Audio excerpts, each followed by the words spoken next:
Bernard Drainville, porte-parole de l'opposition officielle en matière de ressources naturelles, s'indigne du nouveau plan Nord 2.0 annoncé aujourd'hui à Montréal par le gouvernement Couillard.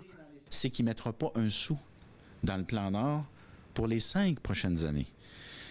Puis là, je vais te le montrer, là, si les gens sont sceptiques, là, ça, c'est tiré du budget de la semaine passée. Alors, vous voyez, développement du plan Nord, 2,15-2,16, c'est une barre, 0. Comme le dicton le dit, l'argent est le nerf de la guerre. Québec a retranché 40 des 80 milliards de dollars annoncés initialement.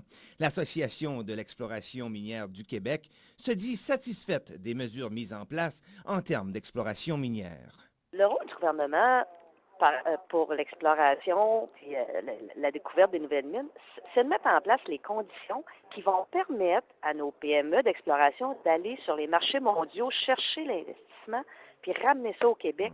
Si tu es sérieux, si tu veux vraiment faire du développement minier, du développement des ressources naturelles, du plan Nord une priorité, il faut toujours bien que tu mettes une scène.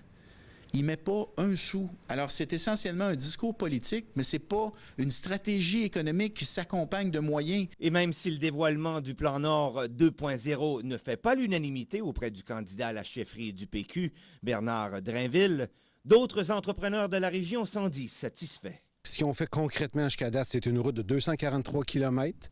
La route, elle est faite, elle est bien faite, puis on y a accès pour construire et je vous garantis que d'ici 5 à 10 ans, on va voir la retombée. On va voir le rendement du gouvernement dans cet investissement-là, 350 millions de dollars. La part du vrai et du faux de ce qui a été dit aujourd'hui est difficile à cerner. Et la question que tout le monde se pose, c'est est-ce que les investissements sont assez volumineux pour faire avancer le développement du plan Nord? Une chose est certaine, c'est que le temps, lui, fera la part des choses au moment venu.